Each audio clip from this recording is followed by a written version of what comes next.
tout le monde, bienvenue sur ma chaîne. Je suis Nana Lévin et ici on parle de couture, de patrons, de tendances et de tissus.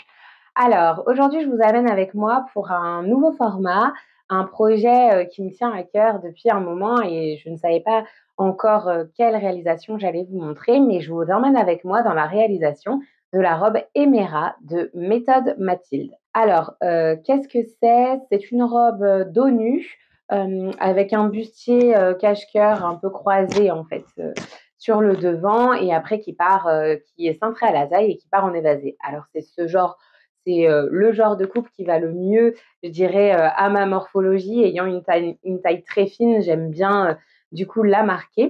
J'espère que ce projet vous intéressera et que vous resterez avec moi tout au long de la réalisation. Alors tout d'abord, j'aimerais vous parler donc de Méthode Mathilde. C'est une marque de patron qui est récente. Jusqu'à présent, il me semble qu'il y a 5 ou 6 patrons. Mathilde a une chaîne YouTube. C'est sur sa chaîne du coup que j'ai découvert aussi sa marque. Méthode Mathilde propose pour chacun de ses patrons un tuto YouTube qui est donc disponible sur sa chaîne que je vous mettrai en barre d'infos. J'avais déjà cousu la robe Edmée de Méthode Mathilde que je vous présente dans mon 3e bilan couture. Du coup, cette robe, c'est une robe chasuble que j'avais réalisée donc à carreaux dans un flanelle de coton. Et aujourd'hui, donc, on s'attaque au premier patron de Méthode Mathilde, qui est la robe Emera. Donc, c'est une marque de patron vraiment récente. Hein. Je crois qu'elle a moins d'1 an ou alors à peu près 1 an.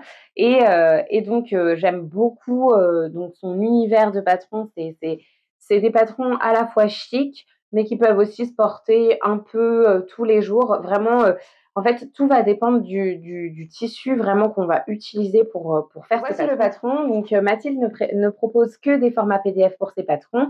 Ces patrons vont de, il me semble, 13 € à 17 €. Et pour la robe Emera, on est sur donc 17 €.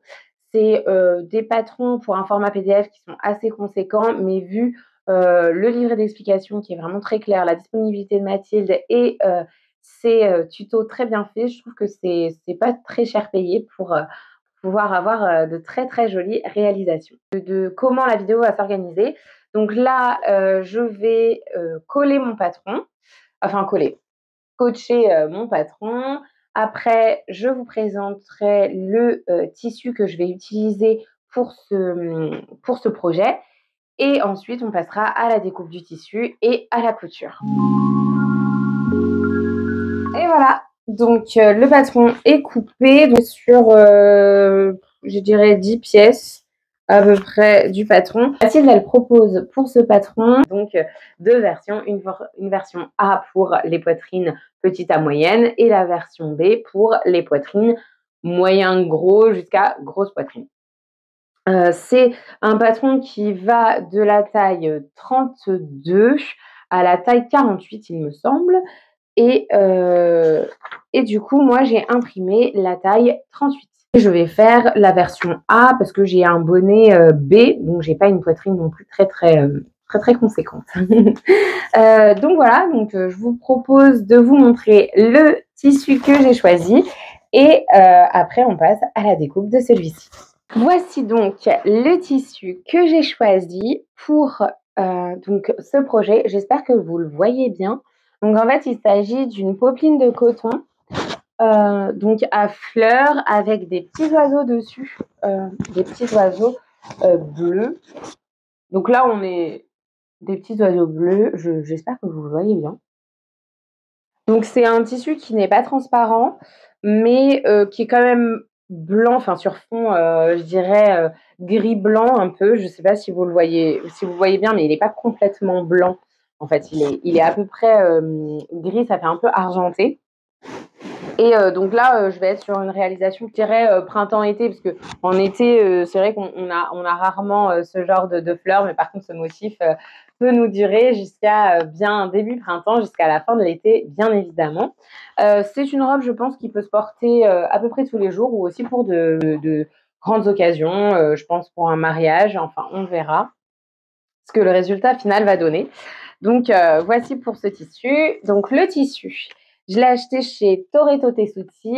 Je lis ma petite étiquette. J'étiquette mes tissus, en fait, pour ne pas oublier combien de métrage j'ai pris, quel projet j'avais choisi de faire. d'où il vient, quelle matière c'est et la composition du tissu et aussi son poids. Donc là, on est sur un tissu de chez Toretto Tessuti. J'aime énormément cette mercerie et ce magasin de tissus. C'est des tissus italiens, en fait, issus de grandes maisons de haute couture et vraiment, ils sont d'une qualité incroyable. C'est, je crois, le quatrième tissu que je couds de chez eux et vraiment, j'adore. Donc voilà, donc il m'a coûté donc 34,20 €. J'ai pris 3 mètres sur une laisse de 150. Il fait 110 grammes au mètre carré et du coup, c'est 11,40 € le mètre. Alors, je l'ai acheté pendant les soldes. Je ne sais pas du tout s'il en reste encore sur le site, mais en tout cas, je vous mettrai, toutes les informations en barre d'infos si jamais vous êtes intéressés pour réaliser la robe Emera ou pour avoir ces tissus. Bon, bah, sans plus attendre, nous allons couper notre tissu et je vous reprends après.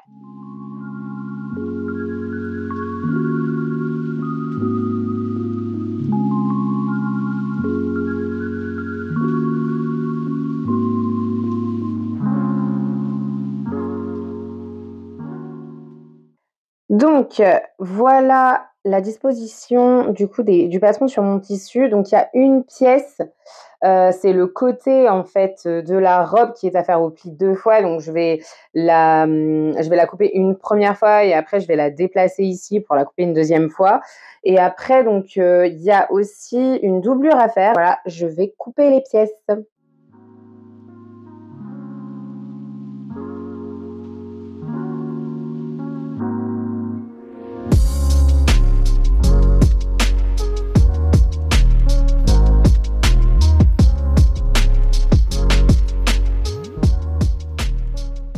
Alors, j'ai, du coup découpé toutes mes pièces de patron dans la doublure, dans le tissu principal. J'ai découpé de la gabardine blanche juste pour ces 2 pièces-là. Je n'entoile pas. Pourquoi? Parce qu'en fait, j'aime pas trop l'effet que l'entoilage a et je ne sais pas si dans le temps ça dure vraiment avec la machine, les lavages, tout ça. Du coup, ce que je fais, c'est qu'en général, soit quand c'est pour des bretelles, hein, je coupe de la gabardine pour la doublure et après, du coup, ça renforce bien le tissu et ça bouge pas. Ou alors ce que je fais pour vraiment des grosses pièces, et que j'ai un tissu vraiment très léger, bah, du coup, ce que je fais, c'est que je prends le tissu léger, une popeline et la doublure et ce que je fais, c'est que j'utilise la popeline comme si j'entoilais. Donc je fais une couture tout autour du patron afin que ça fasse effet entoilage une fois que je couds. Heu, c'est je sais pas si c'est une méthode conventionnelle, mais en tout cas, c'est la mienne, elle fonctionne. Je l'ai fait sur une de mes créations, de cet été, que vous verrez, sûrement dans mon bilan couture, je vous en reparlerai. Donc, ce qui va se passer maintenant, c'est que je vais entoiler toutes ces pièces et puis enfin, on commence la couture. Voilà.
Donc voilà le haut, il est fini, il se présentera comme ça avec une seule, bande en haut et du coup ça se termine avec un zip, invisible dans le dos. Là, on a une doublure à faire que j'ai aussi, assemblée et maintenant je vais m'attaquer à la jupe.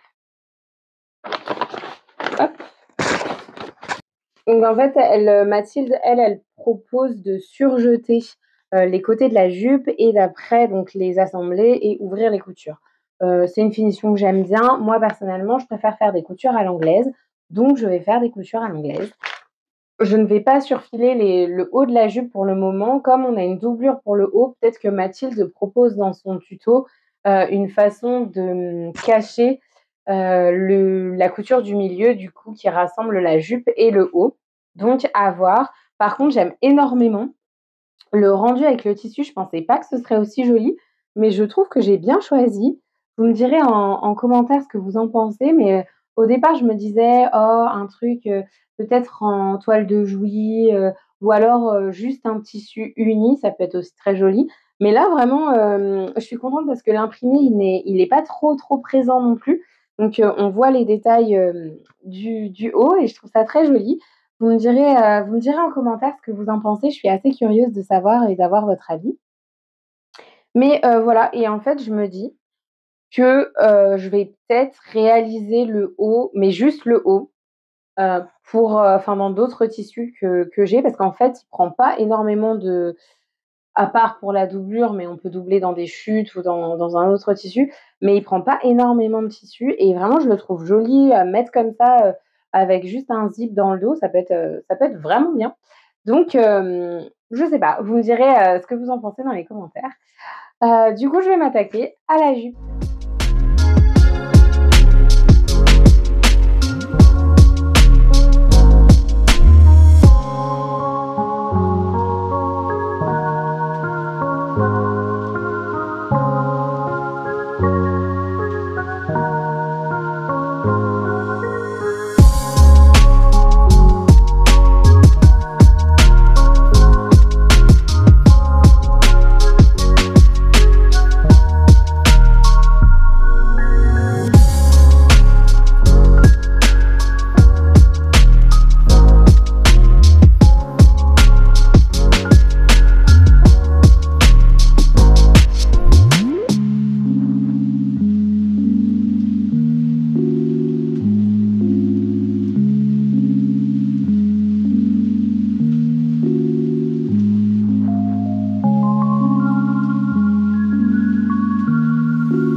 Bonjour, on se retrouve pour la seconde journée du coup du projet.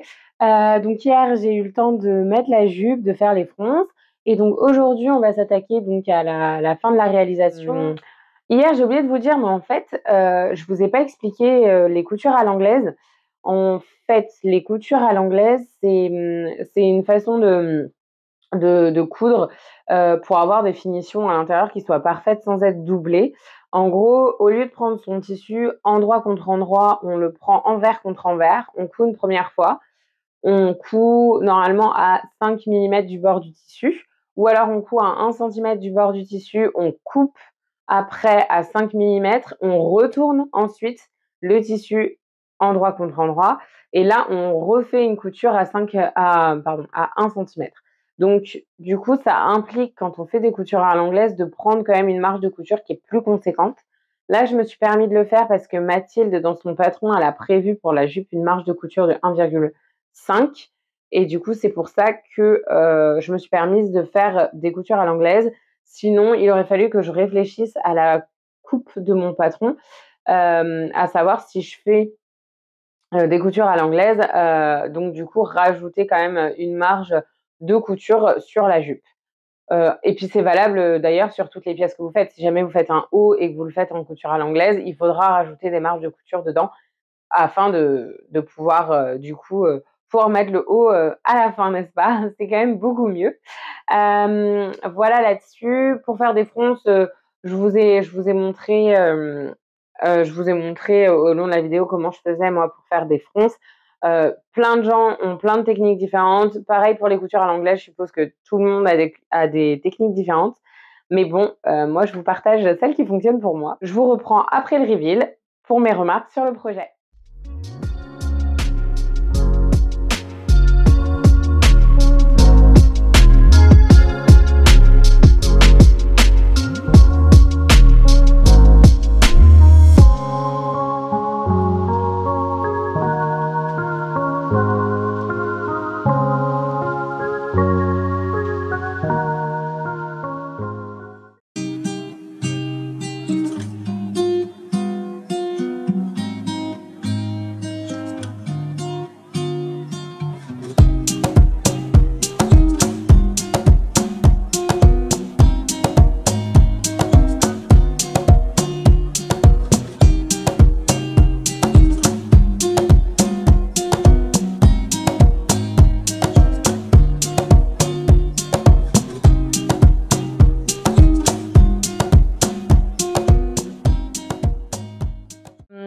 Et donc voilà, elle est complètement finie.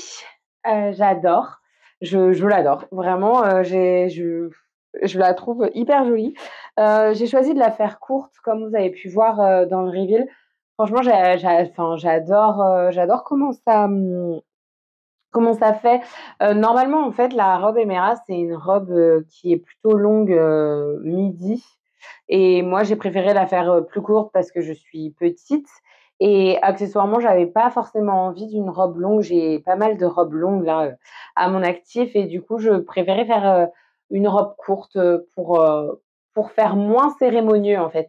Je me suis rendu compte qu'avec ce tissu qui est quand même super bien, je trouve que ça va hyper bien avec la robe. Vous me direz en commentaire ce que vous en pensez.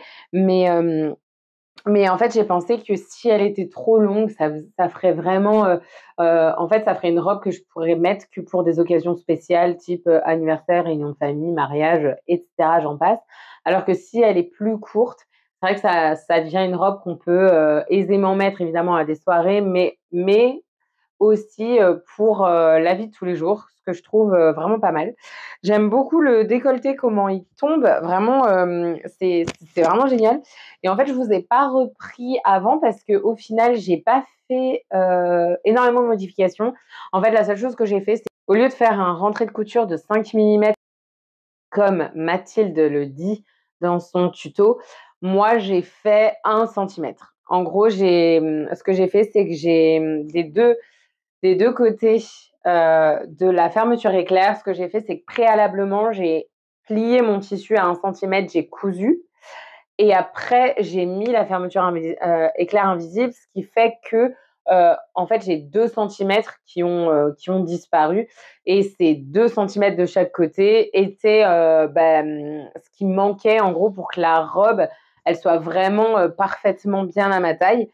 Sachant qu'au final, concernant les bretelles, j'ai rien modifié, je n'ai pas, retiré de longueur ni rien. J'ai vraiment retiré en fait ces 2 centimètres de chaque côté, donc 4 centimètres en tout et franchement, elle me va vraiment bien et j'ai de l'aisance, ouais, j'ai de l'aisance, je me sens vraiment bien dedans.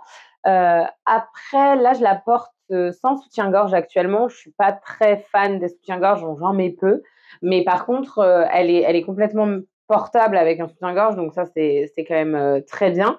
Je tenais à rectifier une petite chose que j'avais dite au début de la vidéo. En fait, elle est disponible de la taille 32 à la taille 46 et pas 48. Mais il me semble que Mathilde a fait une extension de taille justement pour qu'elle se soit plus grande. Il me semble de 46 à 52, mais je ne suis pas très sûre, donc il faudrait que vous alliez vérifier sur son site si jamais vous souhaitez vous faire la même robe. Et en fait, plus j'avançais dans ce projet, plus je me disais, mais je vais complètement en faire un haut. En fait, j'ai un tissu uni blanc et j'en ai un autre vert et je me dis, pourquoi pas aussi le décliner en haut parce que vraiment, il est hyper agréable. Et je me demande si, au lieu d'une fermeture éclair, je ne mettrais pas des boutons À voir. Ça peut être aussi joli avec des petits boutons à l'arrière, va savoir, j'ai pas encore, réfléchi à cette, question. Mais bon, voilà. Je pense aussi qu'on pourrait très bien aisément aussi mettre, une petite bande ici là de dentelle. Ça pourrait être très joli, ou alors même les bretelles pourraient devenir, un galon de dentelle, enfin bref, je pense qu'on peut la décliner dans quand même pas mal de tissus différents et puis même l'accessoiriser, avec des galons ou des ce haut est vraiment très joli et la jupe froncée avec, vraiment ça donne, un style, très, très joli, je trouve ça très chic et en même temps très classe. C'est vraiment joli. Du coup, vous me direz ce que vous en pensez. Là, vraiment, j'ai rien d'autre à dire sur cette robe. Enfin, le tissu était parfait. Toretto Tessuti, jamais déçu, n'est-ce pas? Enfin, pas à ce jour en tout cas. Vraiment de bonne qualité ce tissu, il tient bien. Après, c'est du 100% coton et j'ai doublé dans un voile 100% coton.